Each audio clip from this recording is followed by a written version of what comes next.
Boom.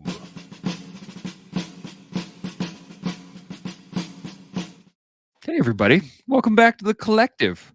Do want to apologize for the delay in getting this started. Totally my fault. My bad. But we're here now, and we're going to talk about some cool stuff. We got my friend Matt, always a good guy to hear to talk to. Looking at the watch already. Oh, my goodness. You know what? While watching, you know what else could be happening? People who are just showing up could like the page. They could subscribe to it. They could hit the notification bell, get their emails every day, and then we can, be a part of the team, be a part of the collective, even though Chance is late. Good.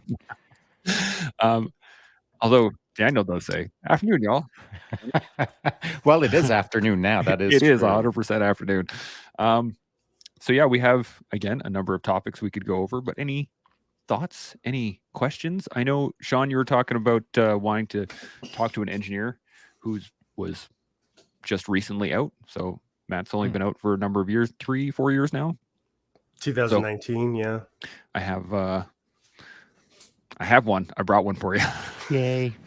Yay. It's like a sacrificial engineer. Right? Here you go. Even a guy that's cool. I mean, what the heck? I didn't say bring in a cool guy as well. I just said, it'd be fun if. Well, hey, man, that's what can you do? Daniel says, Shaun, that was 40 seconds late. And Chris is here. Good to see you, Chris. Nice to see you. Okay, so I was in box breathing mode, Daniel. That's what I yes. was doing. Oh, yes. You should see my inbox, you guys. I imagine it's similar to Shaun's. Lots of W's, lots of T's, lots of F's. Yes, with some exclamation marks. Exclamation marks, lots of those things. But we make do. We manage. We carry on. We adapt and overcome. We do all the fun stuff, right? Yet to be determined. That's right. Who's going to bring the heat today is the real question. So any thoughts, anything off the top of your head? Any questions for the man, Matthew, here I'm talking about? Yeah, I'm just curious to see where this all goes. It's good. Where it goes. I like it. All right. Matt, you got any thoughts? Anything off the top of your head? Why is it so smoky? No, no, nothing too crazy today. Long weekend. Hope everyone's doing good, safe and stuff. So, yeah.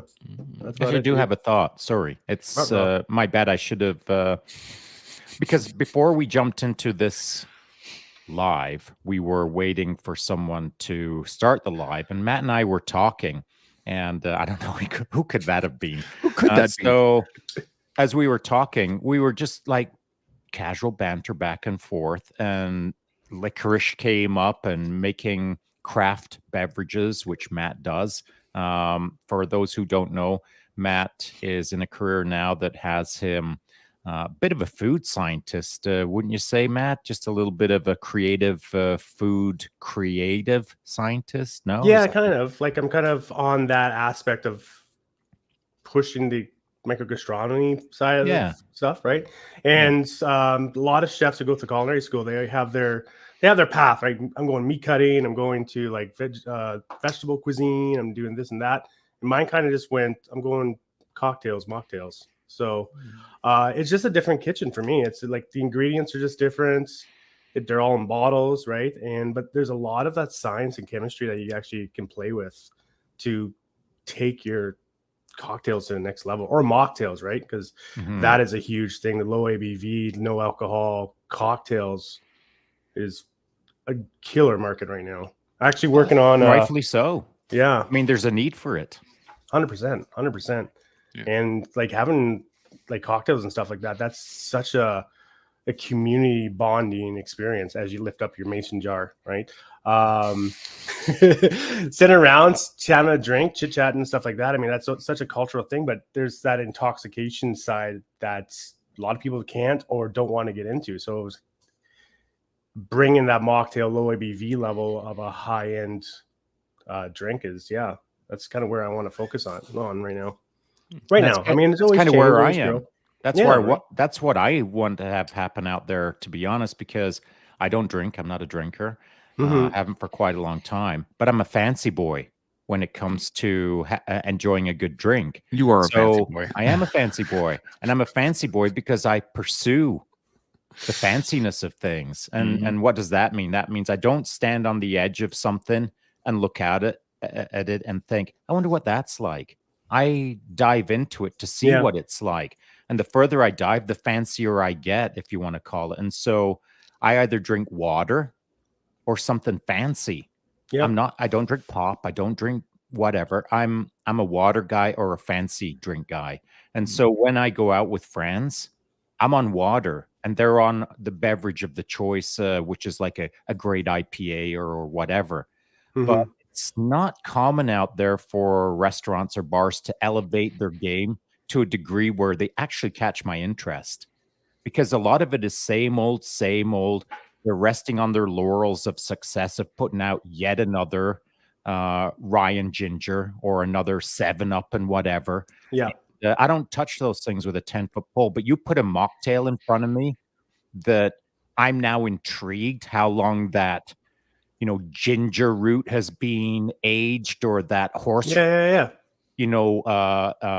coating on the. I want to know about who's the dude who put this together with that great idea, and now I'm learning how to whatever. That's what a drink is to me. Otherwise, it's just same old, and I'm not interested.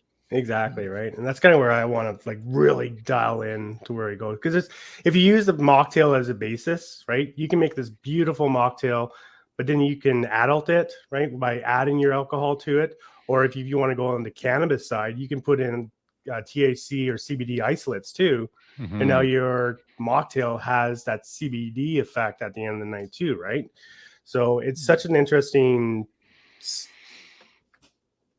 field to actually dive into and actually really bring in the science. I'm working on right now a methicellose syrup, which will actually have the same effect as when you use an egg white in whiskey sour. So when you shake it up in the tin and stuff, it'll actually foam up and give that nice foam on top of your drink. But it doesn't have the egg white smell, it doesn't have any taste. It's just the way the methicellose is reacting with your drink and everything too, and how it's chilling with the ice and stuff, right? So I love that. I've said this before, not too many times, but I'm fascinated by anything or anyone who has passion and dives deeply. One of the first things that I fell in love with in respect to food was Chef's Table, season 1. That was a great series. It's Great season, I should say. If you haven't watched it, just stop listening to us right now and go watch it. That's all I gotta say. Yeah, it's not serious. I mean, it's so good. it is. And I look at that season as a classic case of, if you've never watched the season, you don't understand how elevated food can be. If you don't watch that season, you can't understand how passionate the people are who are elevating the food to that degree. There's so much to learn in that first season that life isn't about breaded chicken nuggets. It's about elevated experiences. Food is part of the experience, but it's the experience that's elevated, not just the chicken nugget. So that first season of Chef's Table is mandatory viewing, in my opinion, in order to open your eyes to the potential of food science, or what humans can do with simple ingredients. It's fascinating. It is. Yeah. Agreed. I had a thought, and this goes back into something that you had said a while ago, Shaun, or multiple times you said, is, there was a point in time where you'd be on the CQB range, or you'd be shooting or whatever, and you could just, you would offloaded so much of the actual work to a subroutine that you could just go hole, right? And holes would appear, and that's just the way it is. And I think that what a lot of times I was thinking about, when I was working bar back and working behind bars and stuff like that, was that's kind of what the bar becomes. It becomes a subroutine, right? The bartender's just there pounding out drinks. Boom, boom, boom, boom, boom, boom, boom, boom, boom, boom, boom. It's your own form of a CQB. Exactly. But the problem is that for you had to elevate your game to such a degree that you then offloaded things in order to engage new things and in order to expand the horizons of what your capabilities are. But I think when you mentioned chicken nuggets, and I was like, that's a subroutine in of itself. And that, I think a lot of people, when they look at food or they look at drinks or they look at what is just like society normal, they see it as just a subroutine thing. They don't actually engage it or develop the thought pattern of like, how do I do this better? It's just like, oh, well, it's here. Subroutine, done, right? I need food. McDonald's is here. Food goes in. Walk on. Rather than, what is it doing? Why does it taste this way? Is there a way to do it better? Is there da, da, da, da, da, da, da, da, da. And so I think a lot of it has to do with the fact that we subroutine things without actually developing the concept first, versus doing it the opposite direction of like doing all the work and then subroutining it. I think what I was taught, and I'm glad I was taught it at some point in my military career, but absolutely it was stamped with a seal of approval within my own mind anyway, at least when I was on the teams. I'd been doing it before the teams, but the teams made it so freaking legit that it was hard to look away from. And that was my responsibility, was to push the envelope, not be comfortable with the status quo. I had to invent new things. Yeah. And so the growth of the unit at the start was predicated on forward thinking, not today's thinking. Mm-hmm. So I was always pursuing impossible things a year from now, trying to create things that I didn't even know exist as challenges, and then try to create solutions for the challenges that I didn't understand. And what it reinforced in me that I've never been able to get rid of since that time is the massive desire in me to constantly pursue excellence. It's the central pillar of JTF2. It's actually part of the ethos. It's written on paper. Our job is the relentless pursuit of excellence. And that's not just on a range. That's not just in the kill room. That's just not in a parachute. That's just not in a whatever. It's in all aspects of life. We did talk about it a little bit yesterday, had a bit of fun with the guests, because they're Keurig drinkers forever until they get in the game.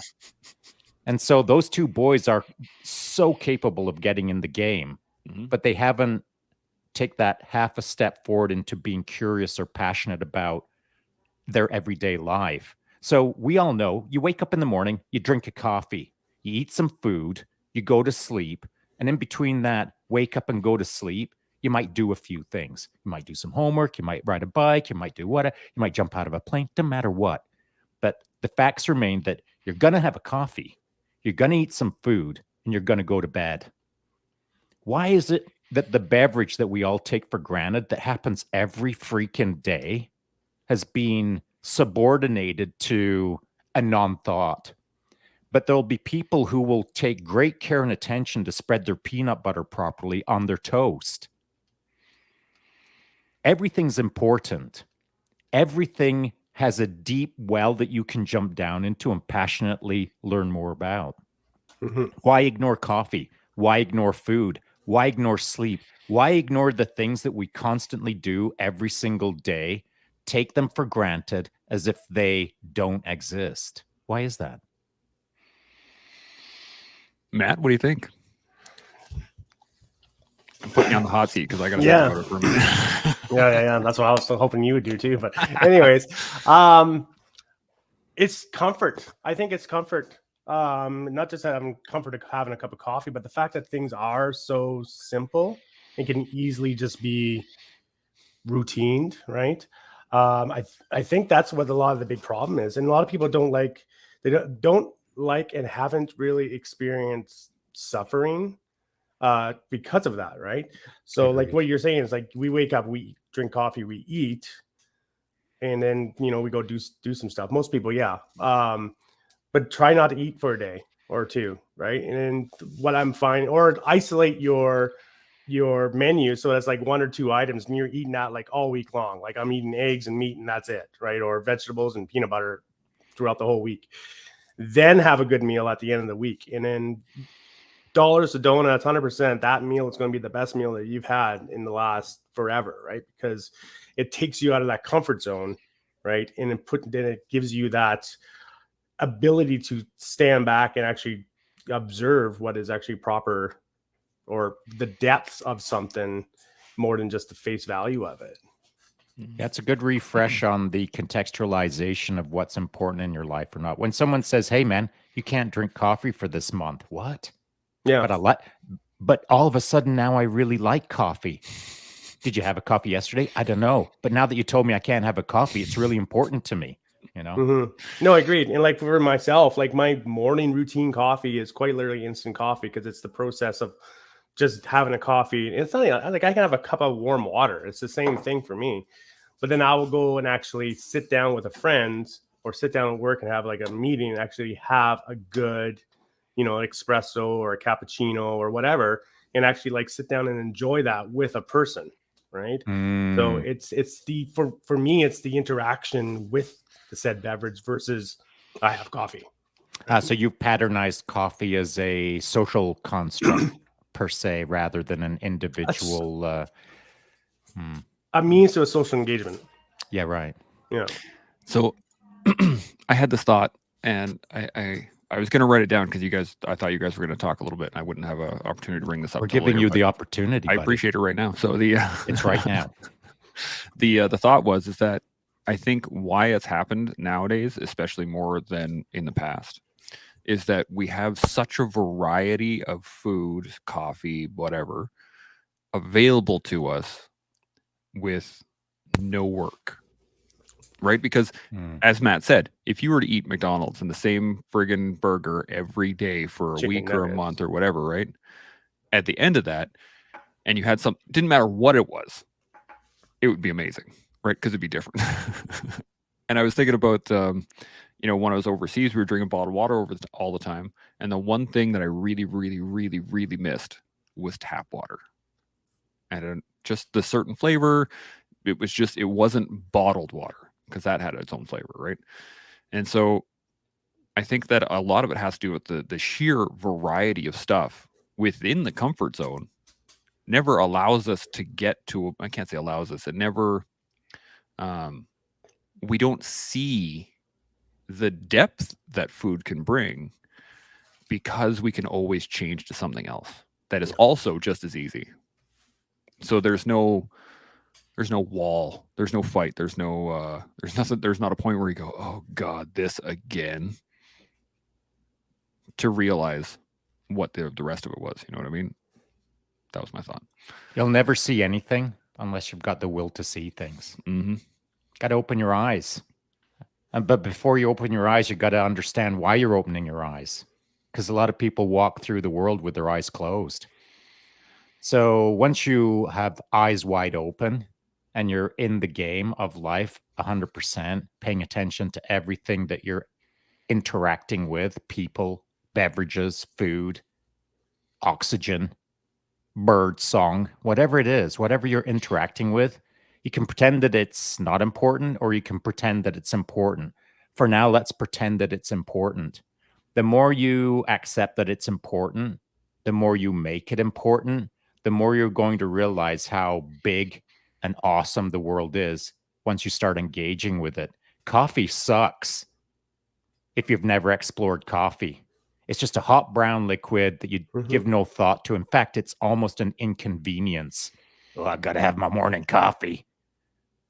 I haven't had my morning coffee yet. My day won't start without my morning coffee. Where's that brown stuff?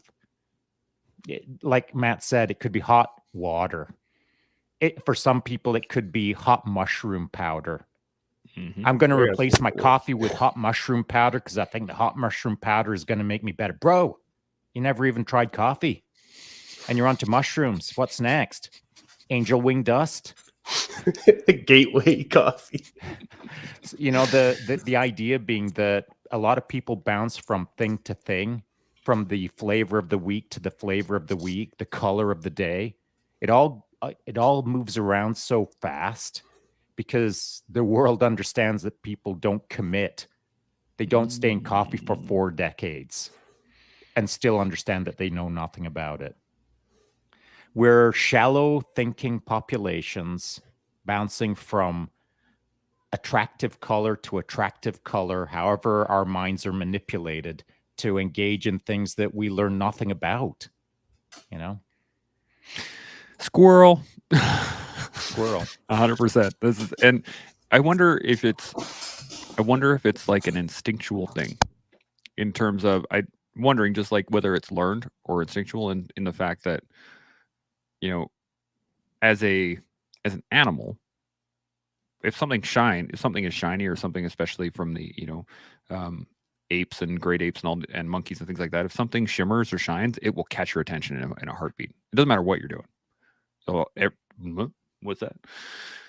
So I'm wondering perhaps if it's an instinctual thing that we can overcome through training, and obviously people have been able to do it. Actually, Matt and I were talking about this the other day, with the fact that whether or not the ability to quiet one's mind being a technique to kind of shut the voices down and override the instinctual system could also be applied in the other way, in that if there are people out there that don't have a running dialogue in their head, if there would be a way to create that as a method of meditation or something like that, just because it's different.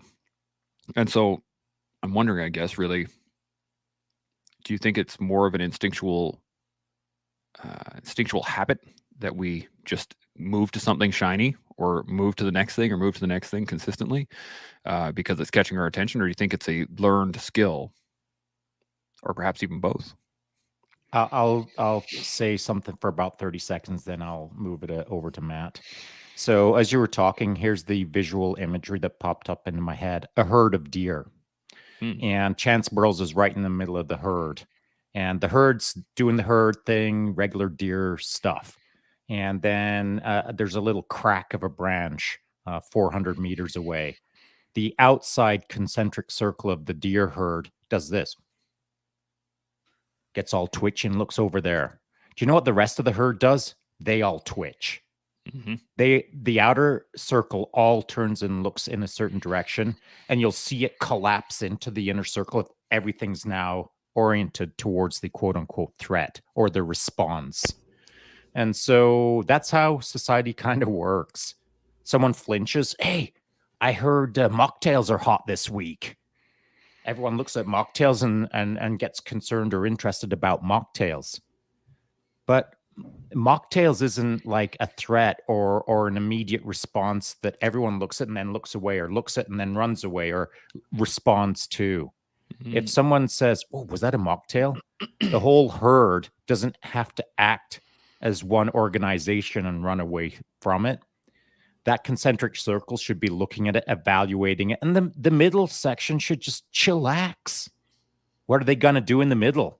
Figure it all out on something that they can't see? The only views are on the exterior of the herd. Mm-hmm. The rest is just waiting for the response of the herd to make the decision for the herd.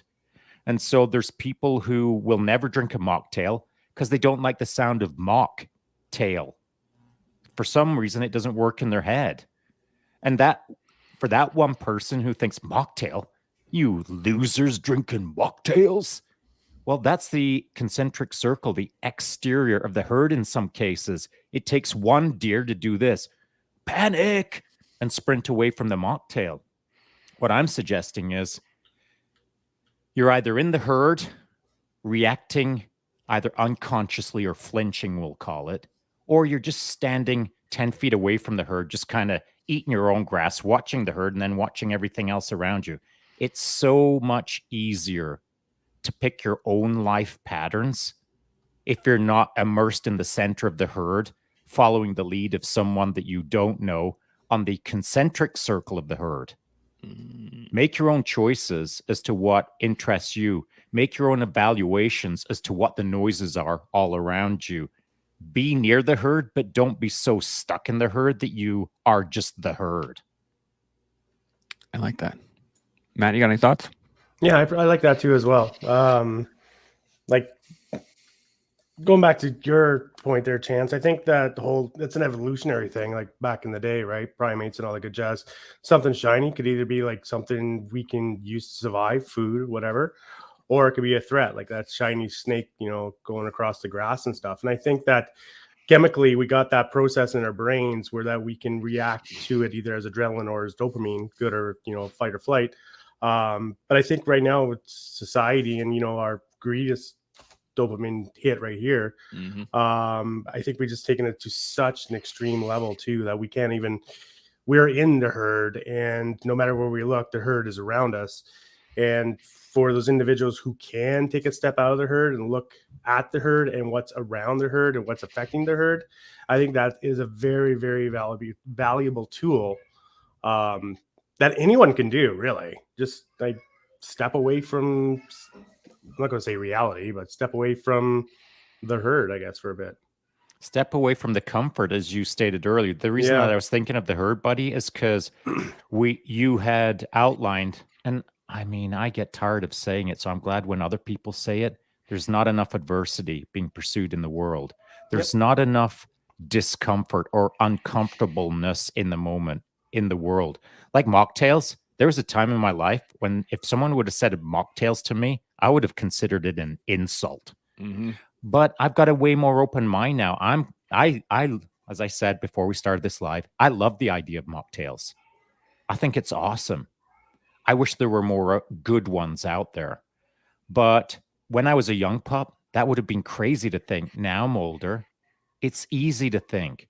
But mocktails will never be traction by the herd unless an individual who's stepping outside of the herd and kind of eyeballing everything and making rational decisions based on a more fuller or less influenced opinion. That individual out there should be saying, I'm into mocktails. Have you ever given it a try? Mm-hmm. Check it out. And so I think we have a certain responsibility to not follow the herd so tightly. And then when we learn things outside of the herd, to pass it into the herd and say, I don't know, just check it out. Just see if it's of interest to you. Just saying. You know, I can add to that too is the fact that the most comfortable position in the herd is in the middle. Oh, for sure. And who is usually in the middle of the herd? Well, it's usually the younger deer. It is. Right? So we've allowed our kids to sit inside the center of the center of that herd for a good long time. We grow up in the center of that herd, and we slowly work our way out to the outside. Where by the time we hit the outside, something new happens, and we're like, "Bah!" You just freak out because you don't know. You have no concept or inclination as to what these things are. And it does take somebody on the outside to see that one lone stag off to the side who's completely unbothered by the branch that snapped, right? First, and then you have to be able to look at those people and go, why is he not running? And that, I think that's the start of it. Is, as you said, it takes that one person to stand there and be like, yeah, no, that's not okay. So when you think of a stag, what do you think of? I kind of heard it in your voice tone, but I'm curious if you can put like descriptive words to the delta between a stag 10, 20 feet away from the herd. Maybe I'm not going to put words into your mouth. How do you see the difference between the stag and the herd? I would say confidence probably would be the big one. Oh, buddy, you hit the nail on the head. Yeah.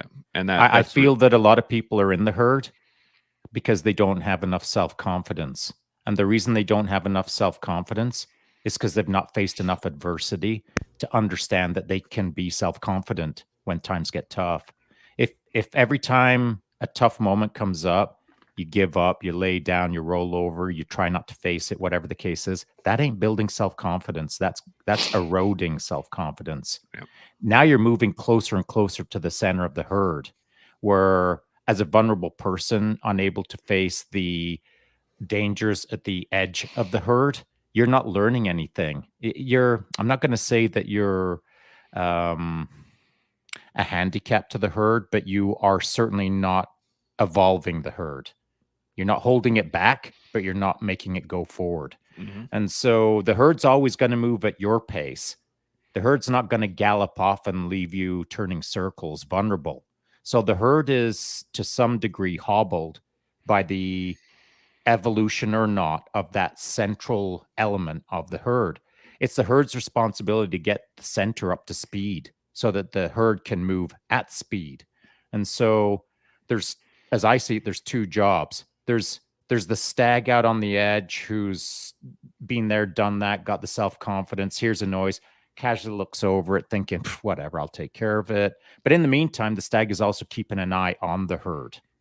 The herd's job is to look after the herd, of course, but the people out on the concentric circle, they're also shaping the herd to some degree, collapsing it, expanding it. They're shaping it like an organism. I know everyone who's watched herds understands what I'm talking about. Mhm. So there are three roles that I've just described there: the vulnerable, the concentric circle, and the stag. And they're all very different mindsets. You had outlined it, Chance. It's confidence in that stag, almost regal, but no one's born regal. You're created regal. Your authority in the moment, your sense of worth, your sense of what your role is in this moment is developed over time. The stag isn't born a regal stag. Mm-mm. It's got to bang a lot of heads. It's got to lose a horn or two.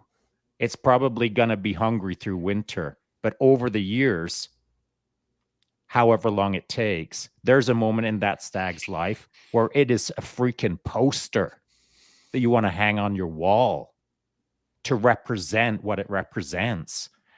And as humans, we don't do that very well. All the stags I know in the human form, they're not hanging up on walls. They're not National Geographic photos, but they're in my head. Some it's at nighttime, some it's at daytime, sometimes there's dust, sometimes there's whatever. But the moments in my life where I've seen stags perform, they're frozen in my mind's eye as posters of how it's done right. But yet, as a society, we fail to hold up those posters in our mind or posters amongst our herd to say, "Hey, look at the stags out. Anyone want to be a stag? Anyone interested? Stags?" But there just doesn't seem to be a massive traction on it, a velocity to be large and in charge as a stag. Mm. You got There's any? also, sorry, I'm going to jump in, Chance, No, because it give kind her. of goes with your confidence thing and also with your what you just said there, Shaun. But I think it's also the confidence of being an individual beside the herd, right?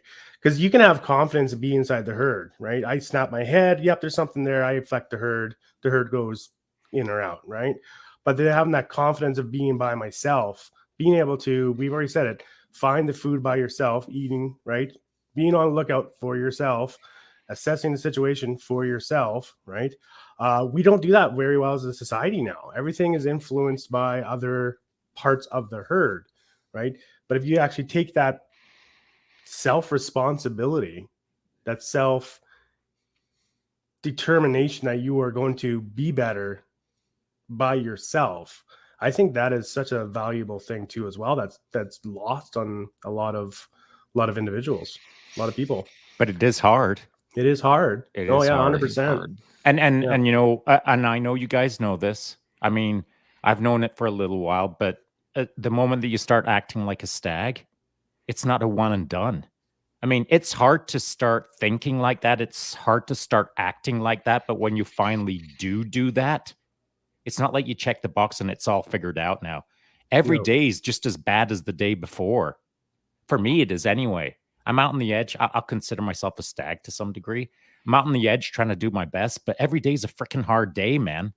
The hard days don't stop the moment you get to the edge and look back at the herd and think, finally I made it to Stagsville. That's not how it is for me anyway. But I think that's also difference too, like of how society's titling stuff too as well. Like, oh, I am this, and oh, I am this, right?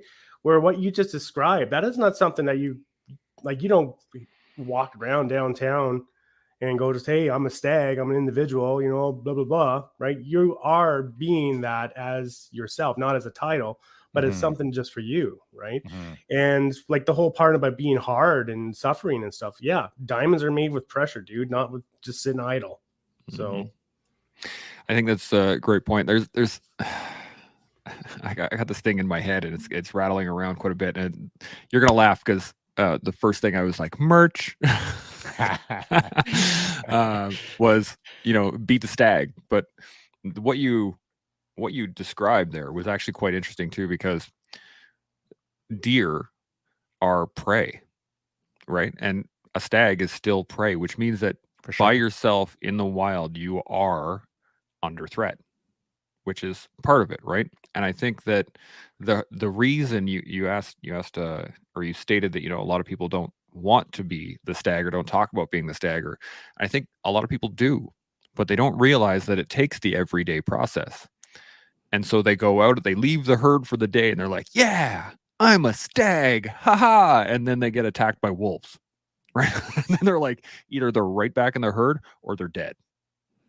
So, or they get ripped to shreds, and then like whatever, you can use whatever analogy you want to. But I think the concept is that if you're not, if you get out there, you're gonna get hurt. That's part of being out there. You're right? going to get bumps and be, bruises for sure. You're going to be hungry. You're going to be tired. You're going to be all by yourself. But the one thing, the moment the concept or the image of the stag came in my head, the first word that popped in my head was proud. Mm-hmm. Right? The proud stag. And there is a image that goes along with that. But it doesn't come from vanity. It's not a, one deer walks out of the herd with antlers. No, the stag ain't out there thinking how proud it is. Right? Exactly. It's just doing it. Just is. And I really like that. The image of that is the everyday when you're earning your right to be there, you're earning your ability to be that stag.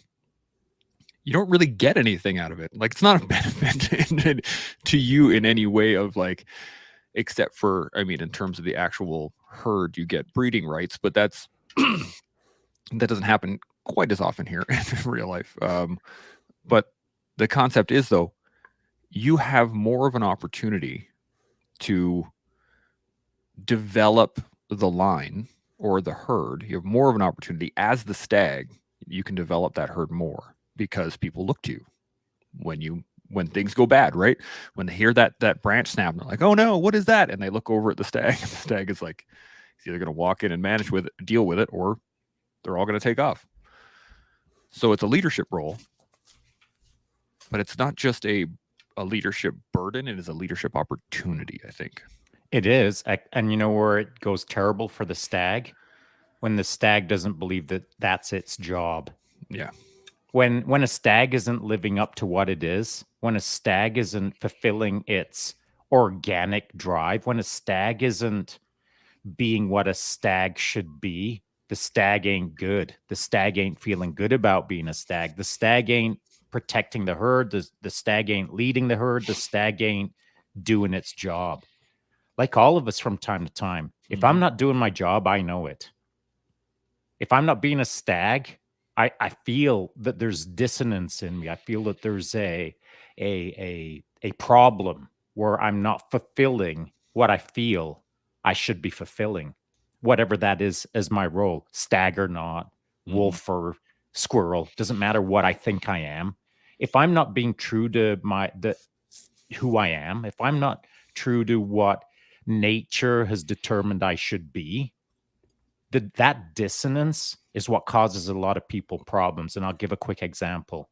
If there's people out there who think they're stags, but aren't living their lives like a stag, and they're telling themselves all the time that they're large and in charge, but in the meantime, they're not getting out of bed, that's dissonance. That is telling yourself one thing, but acting another way. If that was a stag out with a herd, it doesn't have the luxury of having that level of a delta or that level of a cognitive dissonance. The herd will suffer for it. The stag will suffer for it. And further to that, the evolution of that herd will never be passed on genetically, we'll call it. The lessons of the progeny, for sure. And so, man, sometimes I don't think I do my job very well as a wannabe stag. And so I feel that because I'm not only letting myself down, I'm letting the herd down, but I'm letting future generations down. That's how I see it. And it's not good to be in my head sometimes because I'm hard on myself because I understand the level of conviction that I have to have in order to meet the mission focus, we'll call it, of stagging the world, you know? I mean, it makes, Am I wrong? I mean, like, No, you're right. No. But I can see that on a T-shirt though. Stag the Right? world. Stag the world. That is 100% it. I just I got this wicked image in my head of like the elk skull with the horns and everything, and just the words like "beat a stag," and I was like, that's a good piece of merch right there. And I'll tell you something else, and I'm going to get away from the mic for a bit because I'd love to hear Matt's opinion on some things. But another thought just popped into my head, and I'm going to try to live on Dr. C's challenge. I'm supposed to be the king of analogies. I'll say this, that as you were talking, the movie The Deer Hunter popped into my mind. I've mentioned this once before. There's a scene in The Deer Hunter towards the start of the movie with Robert De Niro when he's young and in charge, and he's hunting through the mountains just before they deploy over to Vietnam. And the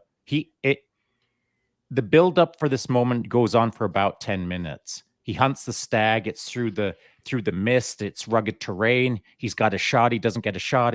He's making some decisions. But there's a moment where Robert De Niro eyeballs the stag and the stag eyeballs him, and they give each other some respect. One's a human, one's a freaking deer. But the representation of what they both are in that moment, one's a stag and one's a stag. And as stags out there, it's hard for other stags nowadays to sometimes give a nod to another stag. Mm-hmm. Like, if I know a guy's in the game and I know he's stagging it, I don't care where he lives or what his deal is. If Matt's making mocktails, but he's a stag in that world, freaking rights, I'm going to give him a nod. Mm-hmm. Why don't we do it more often is just my curiosity. What do you think, Matt? Jealousy, honestly, because if I'm stagging, yeah, because if you're stagging better than I'm stagging, then I'm not stagging enough. So I gotta up my stag game because we all got to stag. Yeah, maximum stag. But no, I think that's what it was. Like it's the jealousy, and it shuts down a lot of people from actually getting to the next level too, especially like entrepreneurship and stuff like that. When they see other people's platforms, or they see, oh, they got 20 million views or whatever, right? They say, well, my content's not good at 3, but maybe you've reached that 3 people, who really need to know about a mocktail, right? Who are like struggling with addiction, or they have a family member who's like, hey, I can help you, right? But I think that gets in a lot of the way too of us thinking, you're a better person than I am because you have more followers. I'm not a big follower kind of people. Like I've changed my health coaching page there just as like for cultivating the information. Like I just do it for me now, just to like collect information, put it on there. And if somebody is going to get value of it, do it, like get on that and take it and run with it, right? Make it your own. I think a lot of people are so possessive too about what they have and what they can't give out to help others, right? That it's actually very, very negative on yourself as well as the person who actually does need your help. I think it really boils down to worth, like jealousy as a part of it, and worth, a sense of worth for sure. Is that I don't mean like monetary worth by any means, but the your own sense of worth kind of determines how much you can help or not, right? And if you don't feel like you are worth much to begin with, then it's very easy to look at somebody else winning and go, well, geez, like there goes the one semblance of hope I had, right? Maybe I was slightly better than that person, or maybe I had a higher worth than whatever. It's also very difficult, I think, for people with a low self-worth to look at somebody that has a high self-worth and go, what is wrong with me? Right? Like this person and that person and I aren't that different. Why do they see themselves in a much higher light than I do?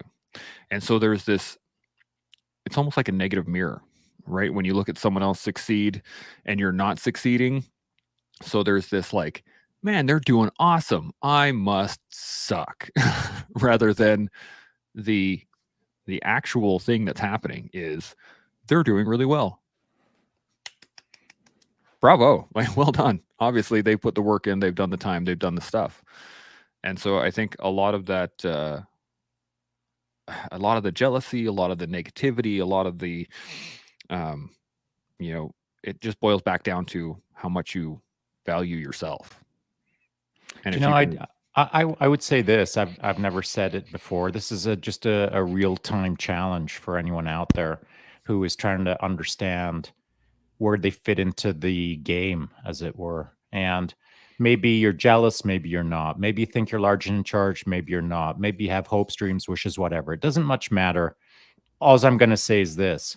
If at some point in your life you feel that life is passing you by and you wish you were keeping up with it, whatever that means to you, rather than sitting at home and coming up with theories on why it might be happening, or assumptions, or have some guesses as to, well, it could be this or that or the other thing. Here's my challenge to you. Drop me a line. Shoot me a DM. Say, hey, Shaun, how come I feel like I'm falling behind? We'll figure it out together. It's not that hard, actually. It doesn't take me too long to figure out why someone's holding themselves back. It's usually just some really simple, fundamental things that are hard to hear. mm-hmm. But once you hear them, you'll know that that's what's up. You'll know that that's what's holding you back. And then you get to make a decision. Do you want to start getting some forward velocity?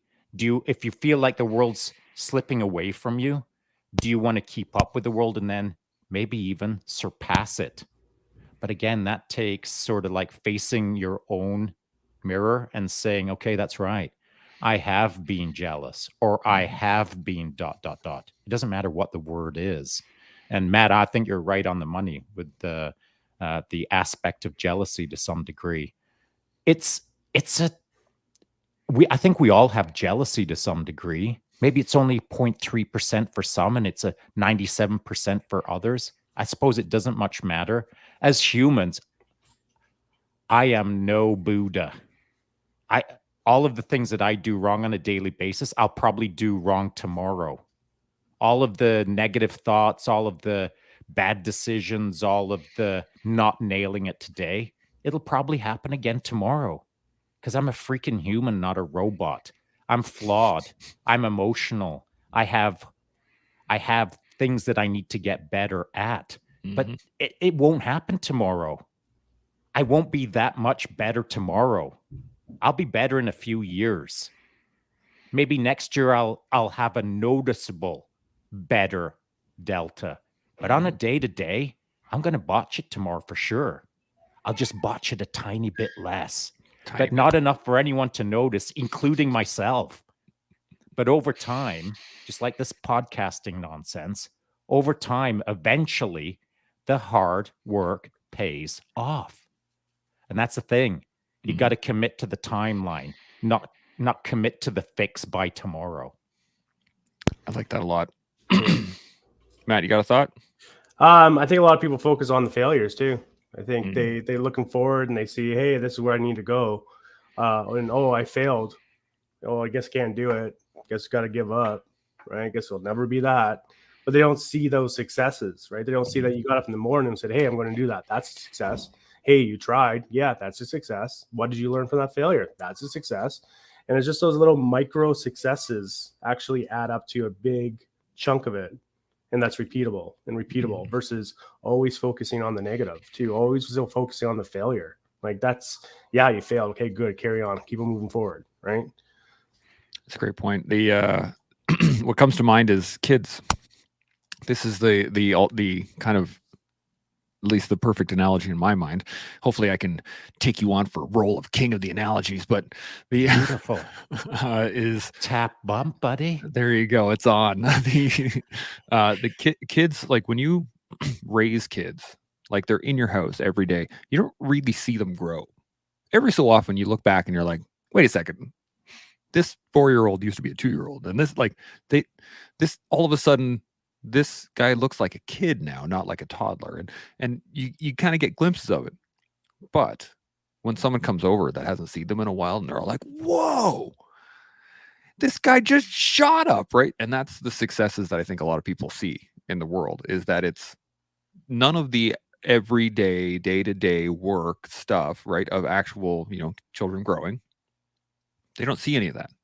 What they see is 3 years down the road, he's so different than the last time I saw him. Well, of course, it's been 3 years, right, of consistent, steady growth. And again, there are times where you get a growth spurt or you get stunted a little bit or whatever. There's lots of things that happen throughout that time period. But the thing is that the growth happens in such minuscule amounts that you don't realize until all of a sudden you see your you see your oldest son wearing the same size shoe as your wife, right? And then you're like, oh, I guess he is quite large now. That kind of stuff. So, and I think that's one of the big things is that we don't attribute the fact that time affects everything. So if you're having 2 or 3 little wins in a day and you do that for a year, that's 700 to 1,000 wins over a year. That's fantastic, right? Like Shaun and I are doing this podcast every day. That's going to be 365 podcasts at the end of this year. That's more than a lot of podcasts have after being online for many, many, many years. But Shaun also is doing the other live as well. So he's doing 2 a day, which means that he's going to be in the range of 730 reps, baby. It's all right? reps. Reps. It's all about the reps. That's it. Yeah. Anyway, that was the image I had in my head of just like kids are the perfect example in my mind. Interesting. Since we did tap and bump, and we're now. You got another analogy? Let's hit it, dude. It's gonna go full Inception. So, what you did illustrate there was the idea that on a day-to-day basis, you don't notice your kids getting taller until someone comes over and says, "Hey, your kids are taller." That's the stag. The stag is the one who's paying attention to what the herd is doing. The herd's getting bigger. The herd's getting smaller. The herd doesn't know who died recently. There's too many in the herd, but the stag knows what's up. So do you want to operate in the land of the herd, or do you want to operate in the land of the stag? And so in order to understand how stags work, you got to watch some stags. You got to have some stags drop over to the house and say, "Hey, your kids are growing up. Hey, look, the herd has changed." Mm-hmm. And so if your great Aunt Bessie shows up and she's always half in the bag with her cooking sherry, and she gives you an opinion as to the kids are doing amazing. Thanks, Aunt Bessie. But when a stag shows up and says, "Bro, you're running a tight ship," that's a way different thing than Aunt Bessie's opinion. Mm-hmm. And so the input that you're getting as you run your herd should be evaluated based on whether it's a stag showing up to tell you the herd's looking healthy, or whether it's half in the bag Bessie giving you the double thumbs up. I was just thinking about that. I can't remember. I think it was a Monty Python sketch, and there were a couple of British soldiers somewhere, and it was a weird little scenario. Anyway, but one of them was like, "Oh, did you hear that Colin died?" And the other one's like, "Oh yeah, that Colin guy. Oh, that's too bad." And it was just like a blip in the radar. Mm-hmm. Wasn't even thought of. Yet that should be a big deal, right? Unless no one knows Colin in the herd. Exactly. And that's the thing, is that they might know of him, right? They know of a particular deer named Colin that happened to be here at some point, and they're like, "Oh, there's Colin right there." Like, you could point him out, but you don't know him. And when he gets picked off by a bunch of wolves because he was trying to be a stag, no one cares, because they didn't take the time to know him to begin with. And Colin never had an identity. Exactly. He was just Colin. He was just the concept wasn't an actual reality. Why does nobody know Colin? Because Colin's not in the game. Colin isn't there to be an integral part of the team. Colin doesn't make you a tea in the morning and say, "Hey, buddy, how's your sleep last night?" Mm-hmm. Just like you do for him about 12 hours later when he wakes up from his downtime, and you've got a tea ready for Colin saying, "Bro, thanks for the tea. Here's your tea ready to go. What are we doing today?" That's just how the world works, man. You're It's a solo journey, not quite of misery. It's a solo journey that you'll never enjoy the riches of life until you get in the herd and then start talking to the herd. Figure out where you are in the herd, build your way up in the herd. Hopefully, you're inspired enough by the herd to seek to be a stag. Once you're a stag, hopefully, you will seek to encourage other stags to be stags. More herds, more stags, more good. That's how the world should work. But the Collins of the world, for lack of a better term, get to make a binary choice every time Colin gets given a name. Hey, Colin. Colin should be thinking, am I in the game or out of the game?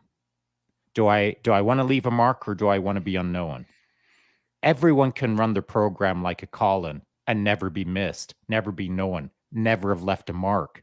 It's easy peasy. But I think the harder path, but the more righteous path is the path towards trying to be a stag for the world. And that puts you in a position where someone doesn't shrug their shoulders and say, Colin's gone. Everyone thinks, wow, the stag, we're going to miss the stag. Who's up next? Looking to fill that role of the stag.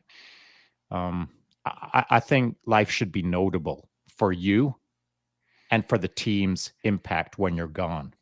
I like that a lot. One of the neat things is that, as I said earlier, stags usually get breeding preference, right?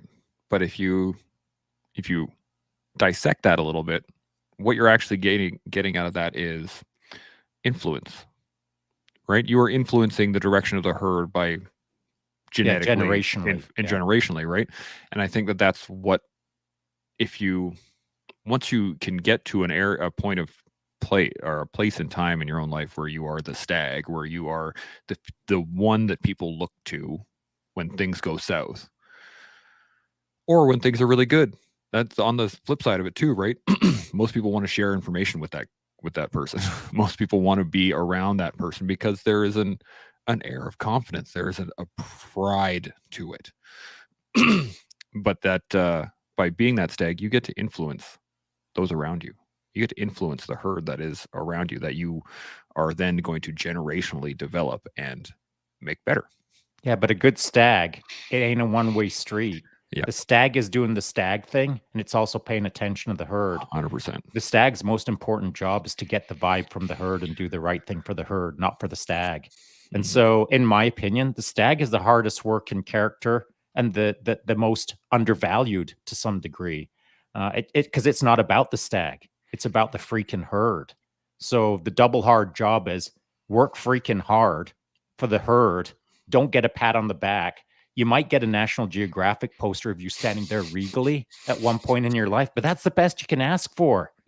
A pat on the back. Thanks for doing your job. Not a good job, your job. Thanks for getting after it. If you never get a poster, all right. But at least do a freaking good job for the herd. Yeah. And I mean, and at the core of it, do it for yourself. Oh, yeah. I mean, as you said, you're right? literally fulfilling your role. Who Exactly. you feel you are. I think I started it off with that. Don't disconnect from who you should be or could be or will be. Yeah. I think that's one of the greatest feelings that I've had in my life was doing my job and being like, there's nothing quite like the feeling of having somebody yell sapper up and you immediately run to the front, clear this, cool, and you start and you're going to work. The community is there, everyone is part of it, but everybody has their job. And to be able to really fulfill that job in that moment, that is an amazing feeling. It is for yourself. But if someone says sapper up to the herd and everyone looks around, yeah, exactly. What? Who's the sapper, dude? Right. So know your role, and once your role is ready, someone calls you up. That should be the happiest moment of your life. You get to do you at a level that everyone is relying on. If someone yells sapper up, frickin' rights, that's a rock star moment for the sapper. Yeah. But it's also a rock star moment for the team. Yeah. Because they get to see a rock star go to work on their behalf, do the job that allows them, the herd, to do their job. It's mega. And unless you're paying attention to the details of life, it doesn't even happen. Yeah. That call for sappers up is the twig snapping, right? It's the what? Sappers. Yeah, right. Right. Which makes a lot of sense. So we're just about an hour here. Matt, any final thoughts? That anything we've gone over today? We went deep today, I think. Yeah, My just thought was I like- talked too much. My bad. Sorry. All good. It should have No, been no. about Matt. Stop. No, the only one thing I want to kind of tear apart is that whole Aunt Betsy and the Stag, seeing your kids grow up kind of jazz. Yeah, yeah. And getting that feedback, right? Mm-hmm. From Aunt Betsy or the Stag. It's about, I think there's a point where you actually have to dissect and analyze the feedback and who it's coming from too as well. You kind of did hit on that, but just to put it in layman's terms, like everyone's going to have an opinion, everyone's going to say something, and everyone's going to add a comment into things, but then you actually have to sit back and say, okay, who is the valued one I'm listening to? And Betsy, yeah, she's family, she's seeing things grow up, she's seeing other people in the family, sure. You got your Stag saying you got a tight ship, right? And actually giving you feedback in that regards. Both are very valuable in their own ways, but how do you accept it and how do you learn from it and process it and move forward with that information, right? And Betsy could be saying, one thing and Stag saying another, but it's how you dissect it and integrate it into your life, right? And yeah, being that Stag on the outside, being a lone dude, I mean, yeah, it is hard, like you said, but when you're in your role and you're being the Stag, because that's what you are, and you got your team and the team is following you because they know you're the Stag and your team is running their roles, being in the herd, being on the outside, being on the inside, right? Being guys on the left looking at the tree snap, or guys on the right looking at the Stag, see what's going on. Once everyone's all working their roles properly, that's when things really function well. We've all been there. Yeah. When your team is on flow, like pure flow state, and things are just like and it's done. There's nothing better. There is no better feeling, dude. That is like, yeah. Because everything's synchronized. Everything feels right. Mm-hmm. Everyone's in the right place, doing the right thing, nodding at each other in the right way. Everyone feels good about the process. Everyone's mission focused, positive outcomes, negative outcomes. It doesn't matter. Everyone's in the game to play the game, all lined up, nodding at each other. It's beautiful. It is. It's the best. Where it isn't the best is when it's the polar opposite. I can put up with the middle ground, but when it's the polar opposite, it's really hard for me to process once you've experienced amazing Olympic level flow in a team. So to your point, Matt, I know we're going to be closing here real quick.